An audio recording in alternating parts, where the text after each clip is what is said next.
Sejumlah menteri kabinet merah putih diganti.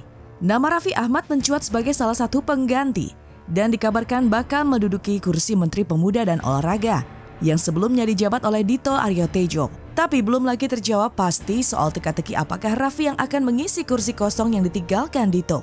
Nama Deddy Sumargo juga disebut-sebut cocok atau layak oleh warganet mengemban amanah ini. Bukan sekedar hobi, latar Densus sebagai atlet basket profesional hingga lekat dengan julukan pebasket sombong membuatnya dianggap mumpuni mengemban tugas ini. Ketimbang Raffi Ahmad, sejumlah akun menyebut Densu lebih cocok menjadi Menpora. Gimana guys pergantian menteri? Kalian cukup puas? Sudah senang?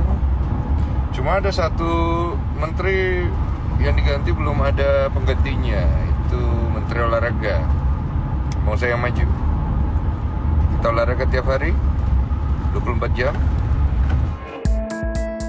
Saat namanya disebut-sebut warganet layak menjadi Menpora, Deddy Sumargo mencoba mengelak dengan berbagai cara. Sementara Raffi Ahmad memilih menghindar sorot kamera. Ditunggu seusai mengisi acara, Sang Sultan Andara buru-buru masuk mobil.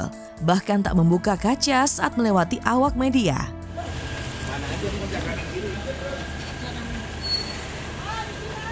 Dikit dikit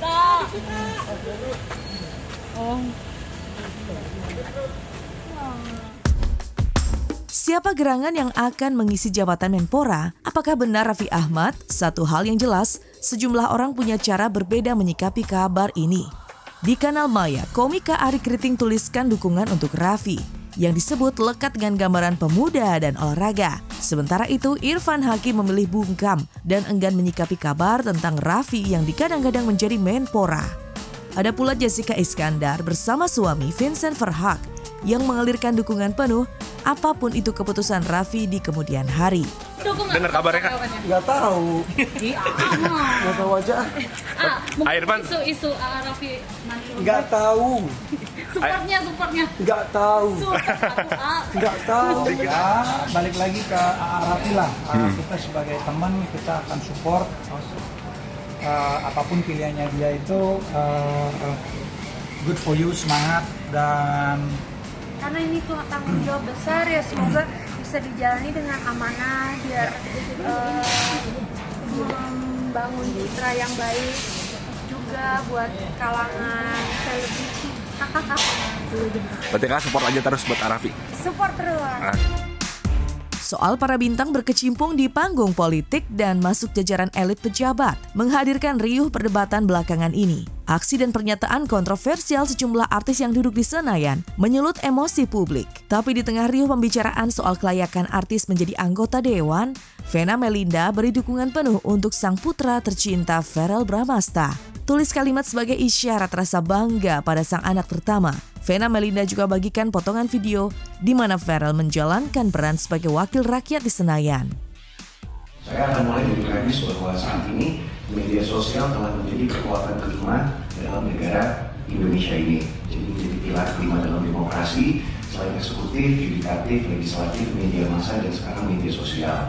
Saya rasa peran Ditjen Diplomasi, Promosi, dan Kerjasama Kebudayaan ini menjadi sangat krusial. Jadi kalau boleh misalnya ada masukan, bukan hanya promosi melalui media platform digital ataupun media sosial lainnya, tapi kalau bisa kita juga mulai memberikan influence buat para netizen. Bagaimana para pejabat menjalankan amanah rakyat tak lepas dari sorotan masyarakat, termasuk para selebriti yang berkecimpung di kancah politik. Salah satu yang sering jadi sorotan adalah tentang bagaimana para pejabat dianggap tak peka, bahkan dengan bangga flexing harta kekayaan mereka. Di simpul inilah Ahmad Dhani angkat bicara. Di Senayan sana, Dhani sebut tengah mengusulkan undang-undang anti-flexing, di mana para pejabat seharusnya tak pamer harta mereka saat rakyat berjuang begitu berat. Yang paling penting tadi, jadi Bapak Prabowo menyarankan supaya anggota DPR Gerindra itu tidak boleh flexing. Saya juga iya aja, saya nggak pernah flexing kan ya. Dan akhirnya saya tadi mengusulkan kepada pimpinan Bang Dasko bahwa harus ada undang-undang anti flexing seperti di China.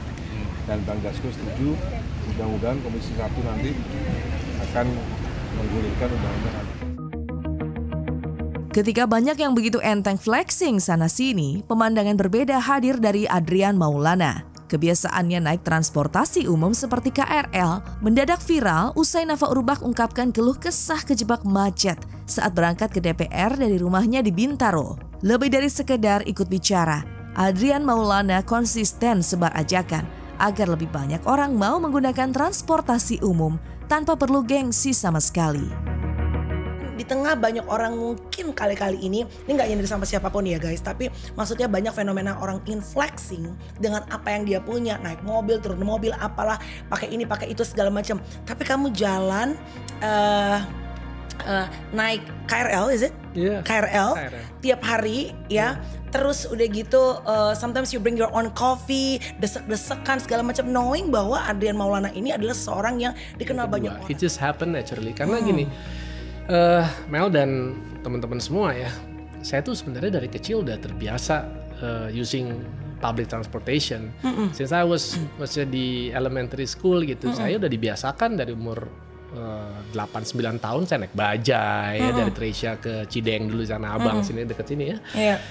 Terus waktu saya kuliah di PL, saya biasa naik Kopaja, naik Metro Mini, S615, Kopaja P19, saya biasa juga naik Patas AC. Dan bicara soal politik, Adrian Maulana telah lebih dulu mencicipi asam manisnya jauh sebelum banyak artis berbondong-bondong mencalonkan diri mereka.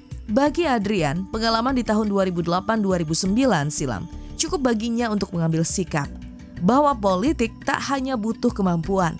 Adrian Maulana menyebut dalam balutan kelakar bahwa politik juga harus jago ilmu silat. Bagi Adrian, pengalaman singkat tersebut cukup membuatnya untuk menentukan langkah untuk tak lagi berkecimpung di panggung politik. 2008-2009 ya waktu itu. Sempat dapat kursi gak di DPR RI? Di DPR RI-nya enggak, tapi alhamdulillah di dapilnya dapat suara terbanyak. Wow, jadi sempat masuk politik. Masuk politik ya, tapi memang kan kembali lagi bahwa politik tidak sesederhana apa yang kita bayangkan ya. Kalau dulu kita pikir asal kita rajin, kita kerja keras, kita mau belajar, berusaha, mau terjun, kita pasti berhasil.